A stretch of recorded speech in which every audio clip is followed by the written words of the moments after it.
For all the parents listening to this podcast, you know parenting can be very difficult work.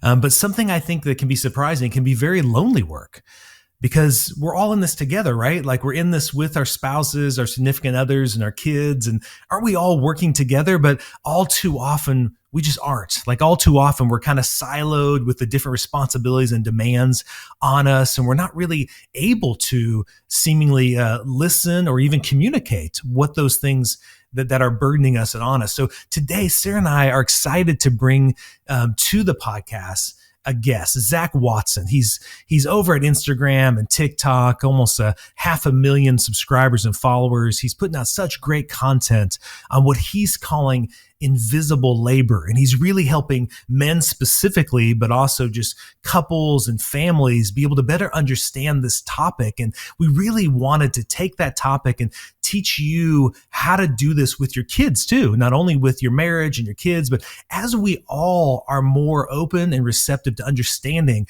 what's happening in each other's world, the weight that we're all carrying, the more we can carry it together and we don't have to be alone.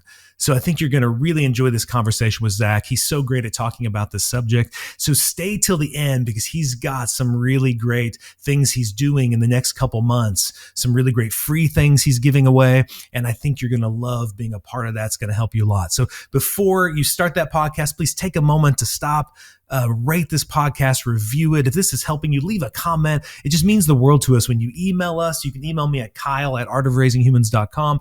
When you email me and say, hey, the podcast is helping me this way or that way, all that just is so helpful and encouraging to us. And we're so excited to bring you this interview with Zach. Welcome to the Art of Raising Humans. The Art of Raising Humans is a podcast designed to support, equip, and encourage parents on how to create long-lasting, deeply connected relationships with their kids that's free from fear and shame. Come join us on the journey.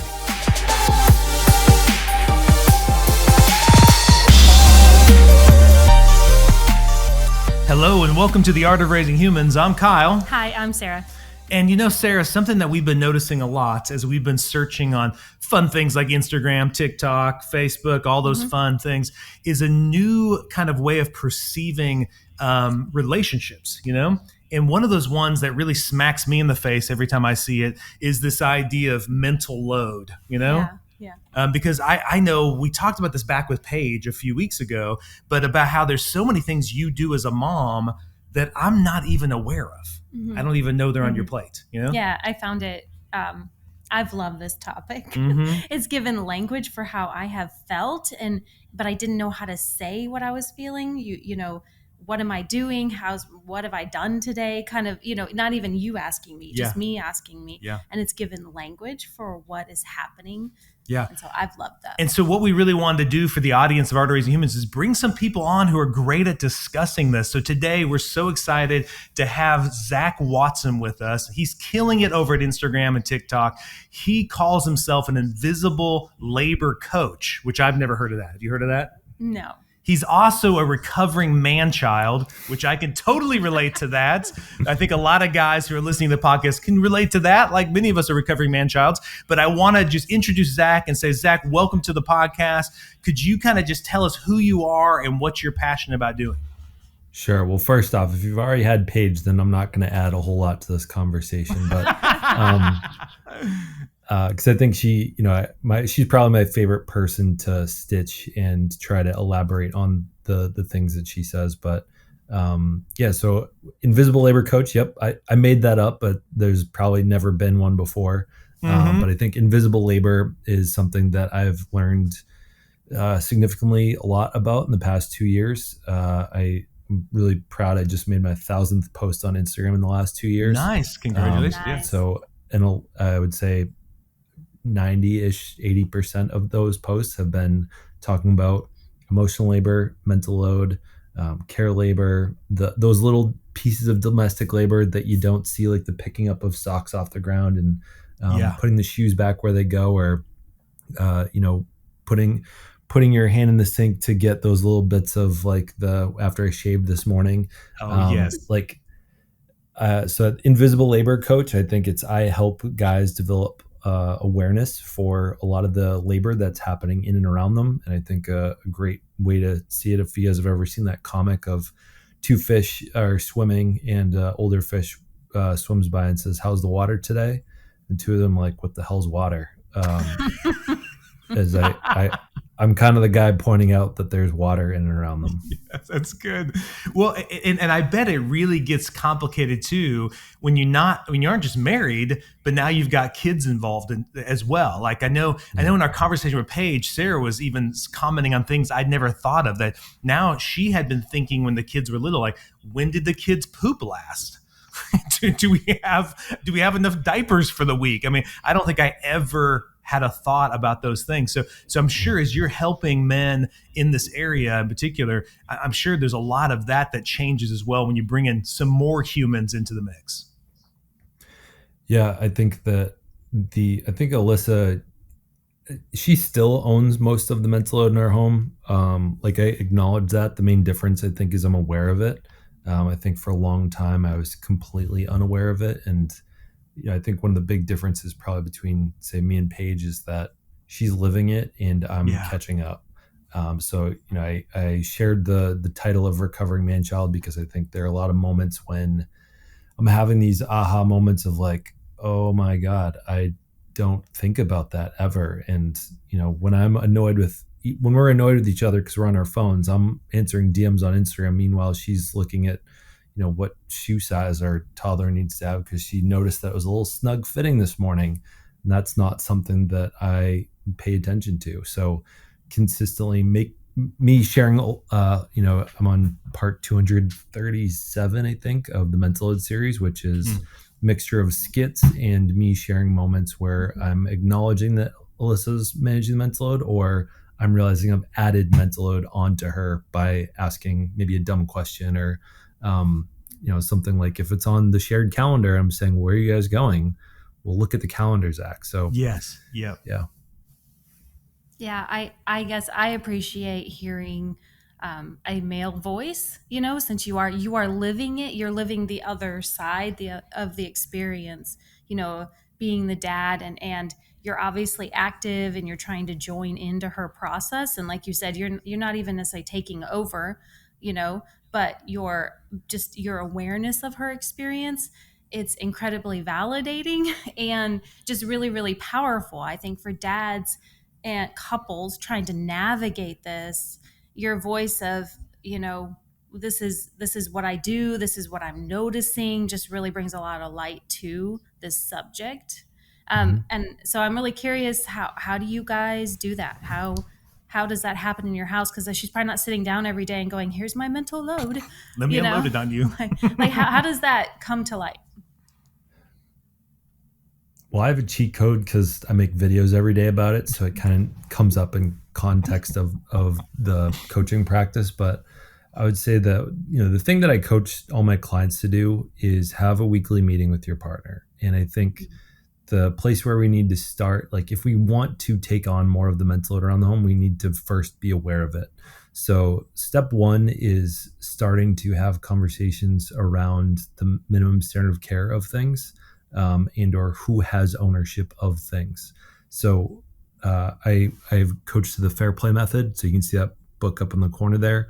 I'm a Fair Play facilitator. There's 100 of them that have been trained that way, and I'm one of 3 guys. One of the things that they really recommend in the book, when I give the spark notes of it, is identify and have awareness around like all of the responsibilities, almost like in a corporate organizational chart. You would look at this is the head of sales, this is the head of HR, here are the people that work under you, these are your individual job requirements. Is like in homes, we don't have that. But in the 21st century, there's some level of requirement. I forget if it was Paige or someone else made a video talking about how they wanted to get their kids signed up for swim lessons. So they needed to be up till midnight when the doors opened for it. And if they didn't grab the spot in the first 4 minutes, all of the good spots were going to dry up.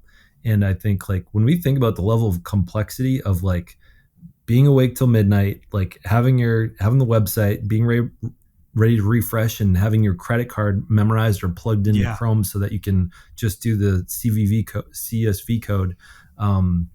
Like the amount of complexity that's required for modern parents to like be effective is much more complex than we had decades ago. So if we can start seeing our homes as organizations, where in an organization you have weekly meetings, you have monthly meetings, you have check-ins, you have a lot of different operating procedures so that you can, have all the employees in your company knowing what they're accountable for and being aware of what job duties they have. We don't have enough of that in our homes, which Eve talks about in the book Fair Play. And so what I help people do is see and talk about those things. And I think there's a lot of moments where guys have to do a lot of unlearning of what their responsibilities in their home. And I think there's so much of us, I'm a millennial, and I see that I think all of us are doing at least a little bit more than our dads. And we think that progress is enough, and we aren't seeing that we still have a bit of a ways to go. And I think me doing the emotional labor of kind of speaking that softly and knowing that I'm coming from a place of 2020, Alyssa was scared to bring an article to my attention of all the domestic labor she does in the house because she was afraid I was going to be defensive. And I think that right there is the problem that most of the guys that I speak to are also having. Well, and something else, Zach, I would love for you to share, and I think is really helpful, is understanding how to change some of the language. And so when we talked before this podcast, you were saying that that's a key point, is understanding some of these terms and how you're using them. Like, I know for us, a big part in our marriage, and we've done podcasts on this, is getting rid of things like "you make me feel this way" or "that makes me feel." That's such a disempowering, blaming, attacking way to talk to each other. And so I'm curious about what are some of the language ways that you and Alyssa change how you talk about these things so you can better understand it. So I think a great place to start are like our three main ones are domestic labor, cognitive labor or mental load, and emotional labor. So the domestic labor is typically talking about physical aspects. There's the really obvious ones of doing the dishes, mowing the lawn, taking the kids to school. Those are physical. Then there's like the less known ones that I referenced earlier of picking socks up off the ground, moving laundry from washer to dryer. It's like wiping the counters. It's all the little things. It's when you notice crumbs around the ground, like sweeping up the crumbs. This goddamn dried up rice are going to be the death of me. Or you step on sticky stuff in the kitchen. That's going to, So there's domestic labor, which is typically, we can break these into further categories, but I think these three are the most important. So your physical domestic labor. Second one is the cognitive labor. So it's, if we were to look at those things, so mowing the lawn, thinking about how many days has it been since the lawn has been mowed? What setting should we put on? Is it going to rain in 2 days? Should I probably go a little bit earlier in doing it? You had talked earlier about, when was the last time that the kid pooped? Is saying, okay, when should we be expecting next bowel movement? If they're really cranky, maybe they're constipated. Maybe we need to give them something supplemental to get it out of there. Noticing the noticing, the planning, the considering, the calculating. I think that those things, I think if you had to further exemplify them, they're typically things that can be spoken out loud, but they can't often be seen. So I know that like right now, I think, or at least a couple minutes ago, my wife was clearing out some of the things in the pool. I know she keeps an eye on the pool almost all day, looking for anything big that falls in. We have frogs that keep going in there and dying. Oh my goodness. She pays much closer attention to that. I recognize I don't carry that cognitive labor because I see that she's doing it. And I know that she has a higher standard of care for the pool than I do. And then the third one is emotional labor, is kind of like the underlying caring that makes us do the mental load. So for example, let's say you're going to a relative's house and they feel super disrespected if you're a minute late. The person, let's say that was my parents, which they don't feel that way, but if I know that ahead of time, then I'm already doing the mental load of, okay, we need to get there by 1. It's a 45-minute drive. There could be Labor Day weekend traffic. So we need to leave probably closer to an hour away, which means, it always takes our kid to get into the car. Like, you can hear me doing the math out loud. The initial caring about the experience of the recipient of that labor, that's your emotional labor. I'm a really big fan of Rose Hackman's book, Emotional Labor. I think she does a really good job breaking down the ideas of it in so much more than just like a domestic setting. So she talks about it in the space of sex work. She talks about it in the space of corporate areas. She talks about it, even just talking about tipping is pretty much paying people for emotional labor. So there's and I think if you were to translate that into some of the fair play words is conception, planning, and execution. Conception is a lot of the emotional labor. Planning is your mental and cognitive labor. Execution is your domestic labor. Well, and I think you did a great job of showing this in a reel you did with Kristen Bell not too long ago, right? Yeah, where she was thinking about a party that she was planning and all those different elements that lots of times I was like, yeah, I don't really think about any of that. I'm just like, we're going, do we have food? Are we bringing it? And I know for Sarah, it's like, yeah, does anyone have allergies? Is anybody, what's going on there? I'm like, let's just get some food. Let's bring it. But to her, that's a lot bigger load than it is for me. I just want to just get there and get it over with. But she's thinking about all those steps. So, when I think of that, when I saw that reel in particular, I was thinking a lot of this mental load stuff is about empathy.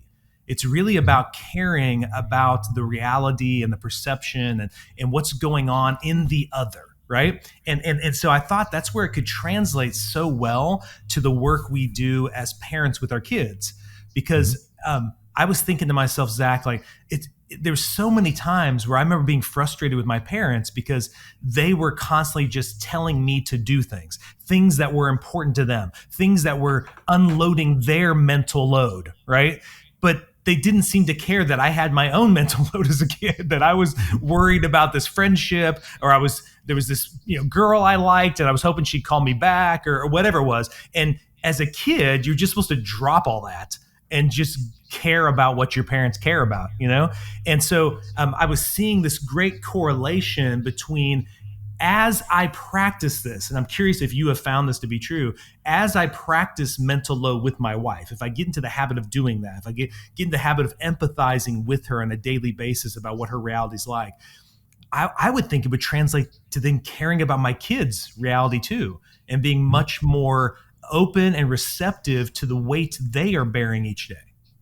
Yeah, and I'll take a step back further because I think there's a lot of the guys that I think a lot of the guys that I do talk to are in that state. They're like, okay, I know my wife is overloaded. I know I need help seeing, understanding, having these conversations. Both of us get really emotional. And then there's the guys that don't want to show up to a call with me, that hate my face because every time their wife sends my videos, they feel attacked. I think to those guys, one of the things that I'm going to be working on. So I've started a free community. We have a community where you have available office hours of me every week, and then there's a free community. I'm kicking off a challenge for September. I don't know when this will air, but the October challenge that I'm planning out is the other one, which is guys being able to see the mental load that they have on their own. So the only way that you can, I think, see it for your kids is if you can probably see it for your wife, and you probably can't see it for your wife until you can see it for yourself. So a lot of times when I'm trying to educate men on understanding mental load as a general idea, I say, well, what do you do for work? And then my favorite is when they say that they're a project manager, because that is like the ultimate, I think, mental load. You have your employees that are the skilled workers that know what they need to do. They're typically doing the executing, and then you have your managers that they're like supporting and managing and thinking about all the things that need to be supported for their employees. And then you probably have your C-suite people. They're doing more of the emotional labor of thinking big picture about the culture and having people feel supported. So helping guys see that. so that they can then translate, oh yeah, it's like, it's really annoying when this guy that I manages, he never punches in his time card and I have to remind him on Monday morning, or else HR gets on my ass about it. Like, that's mental load. And I say, wow, all right, so you are holding the mental load for him. Okay, now where's your wife holding the mental load for you? And then they can start building some of those skills of empathy, which Laura Danger said maybe a year ago, pointing out that she had referenced one of my videos saying that empathy is a learned skill. And so many people I think I've heard say like, yeah, I don't empathize so well. Like, empathy isn't something I do. And it's like, it's just a learned skill. It's not something born within us necessarily. Yes. All right, I have a question. Because when you say that, when you talk about, okay, I think I agree. That really hits home for, we kind of need to be able to recognize our own mental load. I think a lot of us go through life and it's just, that's your job and this is my job. And especially in a busy family, you're just getting day-to-day stuff done, getting the kids to soccer or whatever it might be. And actually take the time aside and go, okay, what's mine, and he's thinking about what's his, and then we talk about that, and then we have teenagers and kids of different ages, and so if we think about what's their mental load, we have a teenager right now who's already kind of really stressed about, she's in high school and thinking about what I do now impacts me 4 years from now in college, and I know that's her mental load, among other things. But so when you get all this and we get this communication going, which, so you're not in our same spot, but I'm curious, how has this impacted your relationships within your family? Now that you've been doing this for a while, I'm kind of wanting that deeper of what's that internally, what's that like for you as a person now doing this compared to how you were, and your relationship now compared to how it was. Yeah. I think to start, I would say, I think my skills of empathy have significantly grown. Last night when Alyssa, we were talking about dinner, she wasn't really hungry. She said, I'll just do pasta. We'll throw some meat sauce in there. I already know, like, okay, I'm probably going to get sleepy after this because I always eat more pasta than I know my body can probably handle. And historically in college, my body could actually handle eating a full pound of it. The reason I preface with that is half an hour later, we're on the couch. Alyssa is laying down. I go to sit down. She said, hey, can I put my feet on you? That's cool. Our toddler was playing with her Paw Patrol toys, and I started dozing off, and she like give me a little kick. She's like, hey, stay with me here. And then she started managing bath time transition and saying, hey, Ev, like we're gonna head towards bath time soon. And one of the things we recognized, my wife got really angry the other day, and she recognized that upon apologizing both to me and Ev for it, is she said, like, I think I need to acknowledge out loud when I'm starting to feel irritated, because then I hit like a boiling point that I'm not good at managing. So she said, I'm feeling irritated, as like almost like a speed bump for herself. And so that kind of snapped me up. I was like, okay, I recognize I need to stop falling asleep here. And I was, somewhat actively like wanting to have like a little nap there so I could feel refreshed to manage bath time and bedtime, which has not been smooth riding recently. So in that moment, I thought to myself, okay, I'm dozing off. She's seeing that she's managing bath time. Clearly our toddler is pushing against it, which means she probably feels lonely in the experience of managing this herself, despite being in the same room with me. And then 20 minutes later, because I know that she needs to do the regulation of identifying it herself. And I was like, is there anything else you need to regulate? Because we've been working on our language around emotions. And she's like, yeah, I think I felt lonely in that. I was like, yep, could have told you that. And she's like, why didn't you? I was like, well, you need to be able to label it for yourself. But coming back to your question, I think a year ago, 2 years ago, I don't think I could have seen loneliness coming out of that moment. I think I could have generally understood, okay, yeah, I'm kind of not participating, but loneliness I couldn't have keyed in on. One of the other things that I really coach my guys to, which you guys are super familiar with, is the core emotion wheel. So whenever there's anger, I am pushing my guys to say, okay, what's underneath the anger? Is it shame, guilt, fear, loneliness, sadness, or hurt? And us, like, I started practicing that nine months ago, and my vocabulary around my own emotions has gotten significantly better. So I would say that that's another aspect I think that I've grown. So I think just my ability to see what other people are feeling when I have those available buckets of those like 6 emotions outside of anger and joy, that has really helped me. And I think much more often, I think the thing that I'm actively doing, the first viral video that I had is at 6.4 million or something on TikTok, which was, I'd acknowledged that I think she was 1.5 years old at the time. Our kid was sick. She's going down for a nap, and I said, "Hey, do you want to do water or milk?" And I made in the video, I said, I think I added mental load for my wife because I could have just chosen milk or water and then presented that as the option I was thinking, rather than putting her as the decision maker on this one, which seems like such a minute, simple thing, but people went crazy. Like, they're like, why am I crying watching this? They were all of a sudden feeling so seen. And I think I've gotten much better able to see those moments of taking on mental load. It's my birthday tomorrow, and I was talking. Happy birthday! Thank you. We're talking about going to see a movie over the weekend. We haven't gone to see the movies in years now. And I said to Alyssa, how do you feel about gifting the mental load of like finding the time and figuring out like nap time, and we're going to have our parents babysit. She's like, yeah, I'd be happy to do that. So like me being able just to see that as laborious,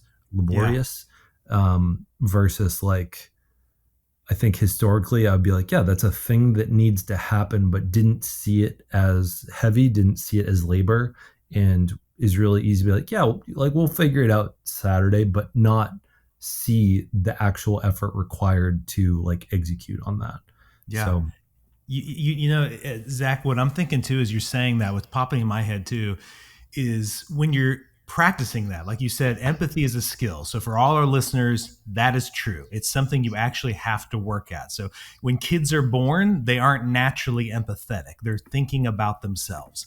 And actually, when we actually slip down in our brain and are getting very upset, you'll notice you just think about yourself too. And that's kind of where we get into this immature place. So I was just even thinking about how Sarah and I have unintentionally done some of this work when it comes to like each of our kids. Like when we're traveling with them, for instance, like one kid, the mental load of travel may not be that heavy, but to the other kid, it's a lot heavier. Like, to our son, he thinks about all these different details that maybe my daughter doesn't think about. So you can see just even the wear and tear of being away from home and traveling to other places takes its toll on different people in the family. And if you're getting better and better, just first, whoever's listening to this, just start, like Zach is saying, first with yourself. Like first raise your awareness of what's happening on in you, and then start to try to step into your spouse's world, just by asking some of those curious questions that you were talking about, using some of that language that you're discussing. But then the next step for me is actually get more and more empathetic with my wife, then start translating it to the kids. Like Sarah was saying, our daughter's in this musical, and sometimes that's a great experience. Other times it's disappointing to her. She's thinking about all these other things. And when she gets in the car after a musical rehearsal and she wants to share all of that mental load, the tendency is to think, I'm just going to tune out and think about all the people I was working with today. Like, it's easy to just like tune it out and act like you're there, but then you're not really taking the load, right? Yeah, and really, I would say that's like validating somebody's experience. I would call that emotional labor. So pausing, acknowledging that it's going to take something to be with this person, especially if there's a complaining nature to it. Yes. Validate some feelings, help extract what those emotions are that they're experiencing, so that they can validate and regulate them. Like I would call that emotional labor. And I think the mental load in a moment like that, be like, okay, supper is in 15 minutes. I have this thing in the oven, and I know I'm going to need to stay locked into this conversation. I need to preface this saying, hey, honey, in 5 minutes, I need to do this so that I can stay present with you. So like the logistical thinking around that to make sure that you can keep the safe space of doing the emotional labor, that's a distinction right there of the difference between like cognitive versus emotional labor. Yeah. That's good. That's good. Well, you know, Zach, I want everybody who's listening, if they want to know more about what you're doing, how they can connect to you, please tell them where they can find you and learn more about what your work is. Yeah, I would say if you just want to see free content, I think my top places: Instagram, Reel, Zach, ZACH, Think, Share. And if you want to participate in the September or October challenge, is in the free community. I'll also share the link there within the school platform. The September one, they're going to have the opportunity to win a $200 date night with their partner for whoever posts the most mental load that they acknowledge that their partner experiences. Really looking forward to seeing what people do. You can do a max of 4 posts a day, because I'm sure some of my guys that really want it are going to go after it. And they'll have to at least I promise to do 21 posts. They'll have to do at least 21 to earn it, or else I'm just doing a $200 date night for myself. Nice. I'm sure someone will beat me. Now, is this just for guys or women as well? So I think the guys are the ones that, when I think about emotions and acknowledgement of mental load, like women might not have the language for it for the most part, but like they're doing a lot more of it. So I'm really working on having the guys get it. That's kind of my mission, is helping, a couple 100 or 1,000 recovering man-child enter the phase of recovery and seeing it. But I think, for Mother's Day, that was one of my gifts, was just a list of acknowledgement of, here, Alyssa, these are all the things I did a 60-day challenge for myself, and I documented it, of like every day I tried to acknowledge one thing that she was carrying that day. And sharing that list of 60 things with her, she started crying. She felt super heard and validated. So if you want, even if you don't win the date night, I want to help you build probably the best gift that you could do for free. So join the community, get the reps in. And then also, if they want to know more about the Fair Play book, and there's also a game, right? They can just go to Amazon, find all that stuff there. Yeah. I'm careful to call it a game. It's marketed as a game. I would call it a conversation starter. And I think that conversation starter is looking at all of the things in and around the home that labor is being done for, and practicing having conversations around it, which is if people need support, they're finding themselves really emotional. That's what I help do. Great. Well, Zach, thank you so much for taking the time to join us today. Really appreciate you sharing this. And we definitely have some work to do. Right. We've got some conversations to have after this, especially after our conversation with Paige, and then on top of you, like, dang, I need to have some more conversations with Sarah about this. And I know it's going to benefit our kids exponentially the more we understand this between each other, and then hand it off to them. Or like you said, then when they are parents, this is a no-brainer. Our daughters will automatically be talking like this. Our son will automatically be jumping in. So we really appreciate the work you're doing, and want to encourage everybody to go see his stuff. Great content. It's fun. It's funny. It's engaging, but it will also make you think and really cause change in your life as well. So thank you, Zach. Thank you. Appreciate it. The Art of Raising Humans podcast should not be considered or used as counseling, but for educational purposes only.